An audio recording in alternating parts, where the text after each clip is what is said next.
प्यारे बच्चों, देखिए आप लोगों के लिए बहुत ही महत्वपूर्ण कुछ चुनिंदा शब्दों को लेकर के आए हैं। क्या क्या है ये, कैसे हैं ये, कैसे आप लोग जानेंगे?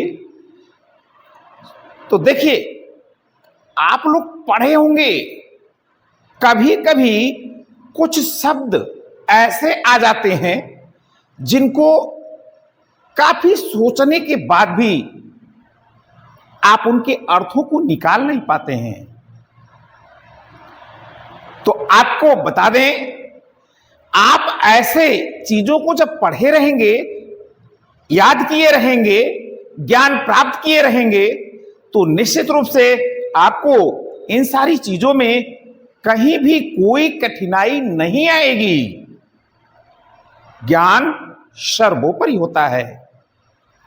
तो क्या लेकर के आया गया है, चलिए आपको ले चलते हैं बोर्ड की तरफ। देखिए, अनेकार्थी शब्द, अनेकार्थी यानी एक शब्द के जब अनेक अर्थ निकलते हों, ऐसे शब्द। तो इसकी परिभाषा बिना परिभाषा आप समझे, जाने और याद किए निश्चित भटक जाएंगे।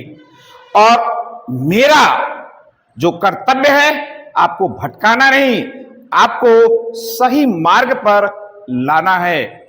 चलिए, अनेकार्थी शब्द वे शब्द होते हैं जिनके एक से अधिक अर्थ होते हैं।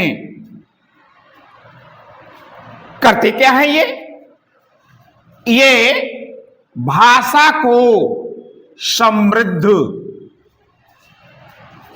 बनाते हैं। आप जो हिंदी भाषा पढ़ रहे हैं, इनको ये समृद्ध यानी धनवान, बलवान बनाते हैं। चलिए, क्या क्या शब्द आए हैं, उनके अनेक अर्थ क्या हैं, उनको देखते हैं। यहां देखें, पहला जो शब्द रखा गया है वह है अंक। अंक यानी गोद। गोद आप जानते हैं, आप लोग देखे होंगे, माता पिता कहते हैं गोद में उठा लो, गोद में बैठा लो, गोदी में लेकर के बैठ जाओ। तो कमलासन में आकर जब बच्चे को गोदी में रख लिया जाता है, वहां इसको प्रयोग करते हैं। इसका मतलब यह मत समझ लीजिएगा चिपकाने वाला गोद, नहीं नहीं, इसके लिए बिल्कुल प्रयोग नहीं किया जाता है। बढ़ते हैं आगे।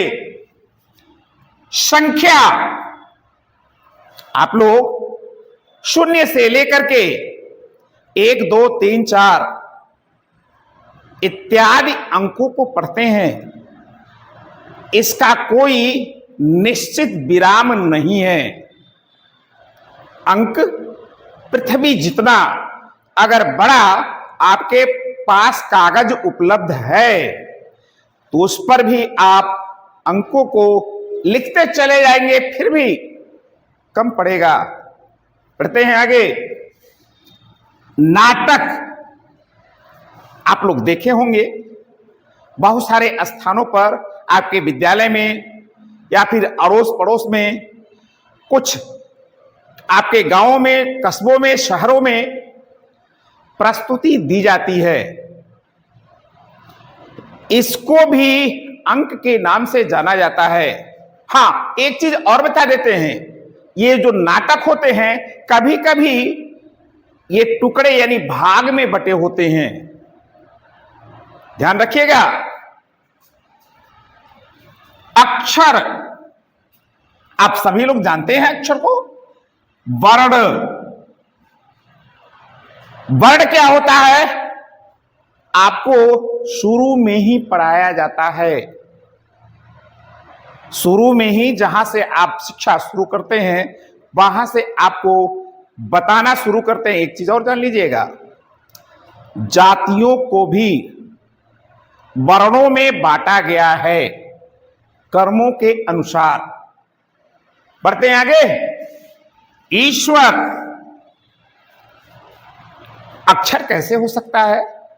तो प्यारे बच्चों, अभी तो आप लोग छोटे हैं, लेकिन जब आप बड़े होंगे, बड़े ग्रंथों को पढ़ेंगे, तो भगवान श्री कृष्ण ने अर्जुन से कहा है कि मैं अक्षर हूं। क्या? ओम। एक अक्षर मैं ओम हूं। ये बहुत बड़ी बात है। बढ़ते हैं आगे। अविनाशी,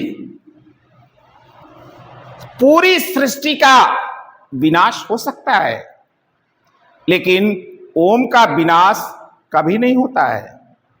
ओम का विनाश कभी नहीं होता है, इसलिए अक्षर यानी अविनाशी। बढ़ते हैं आगे। अंबर, आप लोगों को पर्यायवाची पढ़ाते समय बताए होंगे, जब पर्यायवाची पढ़ाया जाता है तो आकाश की जो पर्यायवाची होती है अंबर, तो अंबर से अनेक क्या क्या शब्द बनते हैं उनको देखें। ध्यान दीजिएगा। आकाश, अभी हमने जैसा कि नाम लिया है, अंबर माने होता है वस्त्र। आप जो कपड़ा पहनते हैं इसे भी अंबर के नाम से जाना जाता है, याद जरूर रखिएगा। कपास, कपड़े जिससे बुने जाते हैं। कौन से कपड़े? सिंथेटिक नहीं, सिंथेटिक नहीं, जो प्राकृतिक रूप से एक पौधा होता है जिसका नाम है कपास। इसकी रुई निकाली जाती है, धागे बनाए जाते हैं, मिलों में भेज करके कपड़ों का निर्माण किया जाता है। बढ़ते हैं आगे। ध्यान रखिएगा, आरूढ़ ये अति महत्वपूर्ण शब्द है। यह हमारे देश भारत का गौरव भी कह सकते हैं। आपके एशिया भाग में सबसे पहले सूर्योदय जापान में होता है और दूसरे नंबर पर आपके भारत में, आपके भारत का एक प्रदेश है जिसका नाम है अरुणाचल। परिचित होंगे, और अगर नहीं परिचित हैं तो जान भी लीजिए, अरुणाचल में आपके भारत में सबसे पहले सूर्योदय होता है। चलिए तो पढ़ते हैं इसको। अरुण माने क्या क्या होता है? लाल रंग। जो आप लाल रंग देखे हैं, सुर्ख लाल नहीं कहिएगा, केवल लाल रंग कहिएगा। चलिए, सूर्य का सारथी। प्यारे बच्चों, सारथी शब्द समझ रहे हैं? नहीं समझ रहे हैं? चालक नहीं समझ रहे हैं? ड्राइवर। अब आसान हो गया। चलिए, तो सारथी पहले जब रथ चलते थे, रथ यानी जिसको घोड़े से खींचा जाता था, उसको जो चलाने वाला होता था उसे सारथी के नाम से जाना जाता है। पहचान होती है उनकी। भगवान श्री कृष्ण भी अर्जुन जी के सारथी बने हैं। चलिए लिए चलते आगे। स्वयं सूर्य का भी, सूर्य को भी अरुण कहते हैं। कारण है भाई, अरे सूर्य के ही तो सारथी हैं अरुण जी। चलिए, गुरु क्या? शिक्षक, आपको जो ज्ञान देता है आप हमें ले सकते हैं, बाकी के अध्यापक और अध्यापिकाएं हैं उन्हें ले सकते हैं। पहले जो था, जब हमारे देश में वनों में जाकर के लोग शिक्षा को ग्रहण करते थे, उसको बड़े प्यार से गुरुकुल के नाम से याद किया जाता था, जाना जाता था। और क्या होता है, गुरु माने होता है बड़ा। अगर कहीं आता है इस तरह से शब्द पढ़ने के लिए तो आपको याद रखना, भूलिएगा नहीं, भारी।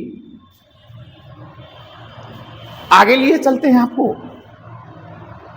पढ़ाया भी गया है क्या चीज, जलज।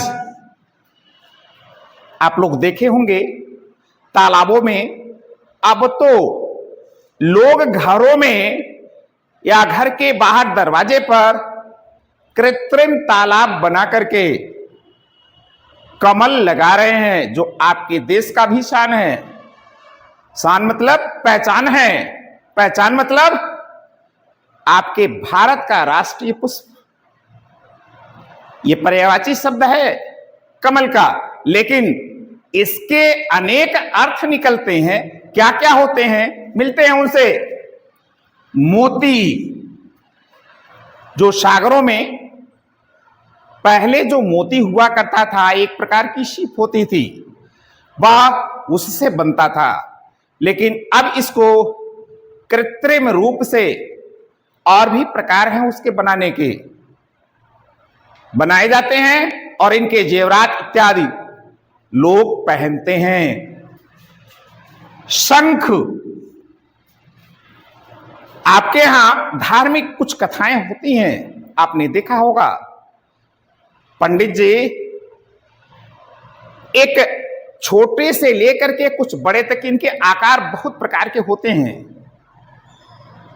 एक पात्र कह सकते हैं, लाते हैं, जिसको अपने मुंह से फूंक करके बजाते हैं, बड़ी ही अच्छी ध्वनि निकलती है।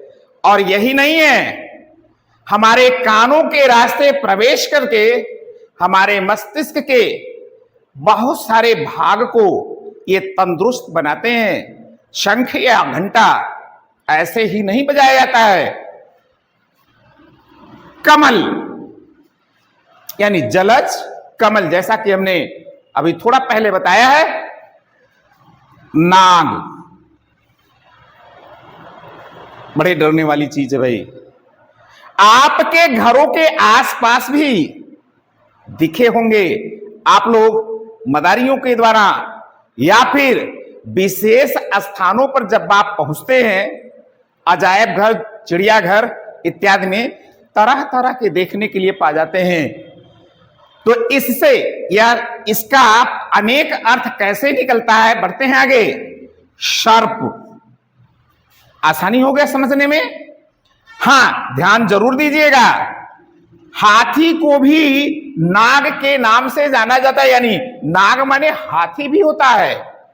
अगला जो शब्द है वह है पत्र। पत्र आप समझ गए होंगे।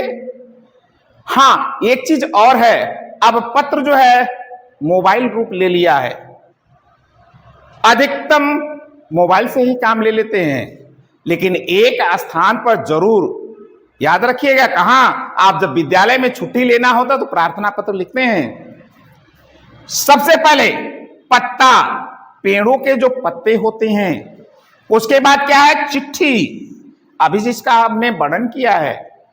और क्या होता है, पंख। पंख क्या, अब ये मत समझ लीजिएगा चिड़िया का पूरा पंख नहीं होता है। देखे होंगे चिड़िया के पंखों में भाग होता है, उसको कहते हैं पंख। हरि, बड़ा ही सुंदर वाक्य आया है, बहुत ही प्यारा वाक्य। हरि भगवान विष्णु का नाम है। हरि के बहुत सारे अर्थ हैं। एक पद आपको सुना दे रहे हैं, इस पद को अलग अलग लोग अपने अपने हिसाब से पढ़ते और सुनाते हैं। हरि गया, हरि बोला, हरि सुना, हरि गया हरि के पास, हरि गया हरि में, और हरि रह गया उदास। आपको जब हम आगे और भी क्लास में जब पढ़ाएंगे तो निश्चित रूप से इस चीज को बताएंगे। अभी अर्थ को बता नहीं पा रहे हैं क्योंकि आपके क्लास का जो समय है वो छोटा है। बढ़ते हैं आगे। हरि यानी विष्णु, भगवान विष्णु को हरि माने बंदर भी होता है। बंदर जो काले और लाल रंग वाले होते हैं, बंदर के वैसे तो बहुत सारे प्रकार होते हैं। आगे सिंह यानी वन का राजा। आगे बढ़ते हैं। अली, यह भी बहुत ही खूबसूरत शब्द है और इसके बहुत सारे अर्थ होते हैं। अली माने होता है क्या? भंवरा, जो आप कविताओं में पढ़ने के लिए अली शब्द को पा जाएंगे।